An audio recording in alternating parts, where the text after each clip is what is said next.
அன்பு நேயர்களுக்கு கனிவான வணக்கம். வேலுமணியை கட்சியிலிருந்து தூக்குங்கள். எடப்பாடி பழனிசாமிக்கு KP முனுசாமி கோரிக்கை. அதிமுக தற்பொழுது மிகப்பெரிய இக்கட்டான சூழ்நிலையில் இருந்து வருகிறது. அதற்கு காரணம் வேலுமணி போன்ற மூத்த அரசியல்வாதிகள்தான். குறிப்பாக கொங்கு மண்டலம், தென் தமிழகம் என பல்வேறு பகுதிகளில் மாவட்ட செயலாளர்கள் அனைவருமே அந்த பகுதியினுடைய குறுநில மன்னர்களைப் போன்று செயல்பட்டு வருகிறார்கள்.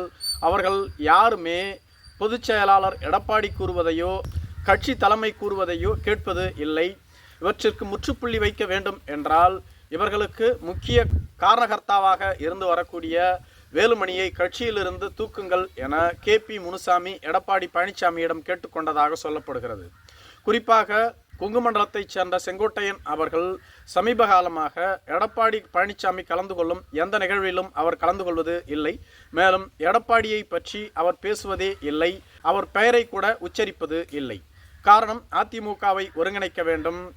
MGR, ஜெயலலிதா போன்ற அரசியல் தலைவர்களை, கட்சிக்காக உழைத்தவர்களை அவர் புறக்கணித்து வருகிறார். அவர் தலைமையில் அதிமுகவை கட்டிக்காக்க விரும்புகிறார். அதற்கு நாங்கள் உடன்பட மாட்டோம். கட்சியை ஒருங்கிணைக்க வேண்டும். வரும் மார்ச் மாதம் வரையிலும் அவருக்கு காலம் உள்ளது. அதற்குள் ஒரு நல்ல முடிவை எடுக்க வேண்டும் என அவர் கூறி வருகிறார். இதேபோன்று கொங்கு மண்டலத்தைச் சேர்ந்த மற்றும் ஒரு முன்னாள் அமைச்சரான குமாரபாளையத்தின் சட்டமன்ற உறுப்பினரும் ஆன தங்கமணி, இவர் எடப்பாடி பழனிசாமியின் நெருங்கிய உறவினர்.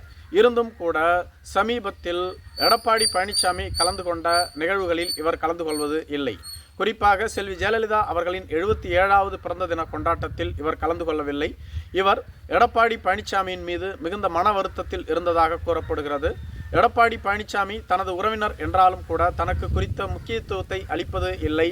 மேலும் SP Velumani, KP Munusamy, RP Udhayakumar போன்றவர்களுக்கு அதிக முக்கியத்துவம் அளிக்கப்படுகிறது. தான் அதிமுகவின் முக்கிய தலைவர், கொங்கு மண்டலத்தைச் சேர்ந்தவர், இருந்தும் என்னை புறக்கணிப்பது ஏன் என்ற மன வருத்தத்தில் அவர் தொடர்ந்து எடப்பாடி பழனிசாமிக்கு எதிராக செயல்பட்டு வருவதாக சொல்லப்பட்டு வருகிறது. இதேபோன்று ராஜேந்திர பாலாஜி விருதுநகரில் நடைபெற்ற ஒரு நிகழ்ச்சியின் பொழுது அதிமுக தொண்டரை கன்னத்தில் அறைந்தார். கேட்டதற்கு அவர் மாஃபா பாண்டியராஜனுக்கு சால்வை அணிவிக்க சென்றார். மாஃபா பாண்டியராஜன் அதிமுக காரரா என்ன? அவர் பாரதிய ஜனதா கட்சியில் இருந்தார், பின்பு தேமுதிகவில் இருந்தார், பின்பு OPSோடு ஓடி போய்விட்டார். தற்பொழுது மீண்டும் கட்சிக்குள் இருக்கிறார். அவர் சென்னையில் தான் இருக்கிறார், விருதுநகருக்கு வருவதே இல்லை.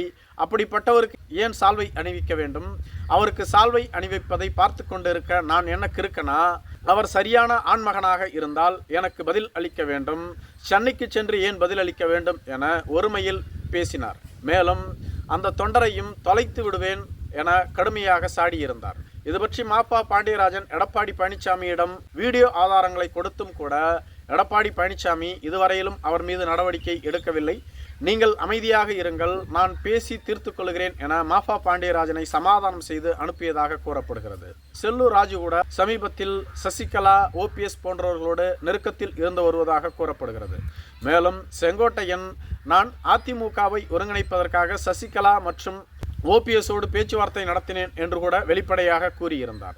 இதேபோன்று வடக்கு மண்டலத்தைச் சேர்ந்த முக்கிய தலைவரான CV சண்முகம், இவரும் சசிகலாவோடு பேச்சுவார்த்தையில் இருந்து வருவதாக கூறப்படுகிறது. இப்படி அதிமுகவினுடைய முக்கிய தலைவர்கள் அனைவருமே அந்தந்த பகுதியினுடைய குறுநில மன்னர்களைப் போன்று அவர்கள் சொல்வதுதான் சட்டம் என்பது போன்று செயல்பட்டு வருகிறார்கள். இதற்கு ஒரு முடிவு கட்ட வேண்டும் என்றால் இவர்கள் அனைவருக்கும் முன்மாதிரியாக இருந்து செயல்பட்டு வரக்கூடிய SP வேலுமணியை முதலில் கட்சியிலிருந்து நீக்க வேண்டும். கட்சியின் பொதுச் செயலாளரான எடப்பாடி பழனிசாமிக்கு அமித்ஷா அப்பாயின்மெண்ட் வழங்கவில்லை. அப்படி இருந்தும் SP வேலுமணிக்கு அப்பாயின்மெண்ட்டை வழங்கியிருந்தார். SP வேலுமணியும் எடப்பாடியை மீறி அமித்ஷாவை சென்று சந்தித்து வந்தார். இவை அனைத்தும் எதை காட்டுகிறது? கட்சிக்குள் ஒரு ஒழுங்கு கட்டுப்பாடு இல்லை என்பதைத்தான் காட்டுகிறது.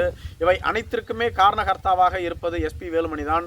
அவரை கட்சியிலிருந்து நீக்கினாலே மற்றவர்கள் அடங்கி விடுவார்கள் என KP முனுசாமி எடப்பாடி பழனிசாமிக்கு ஆலோசனை கூறியதாக சொல்லப்படுகிறது.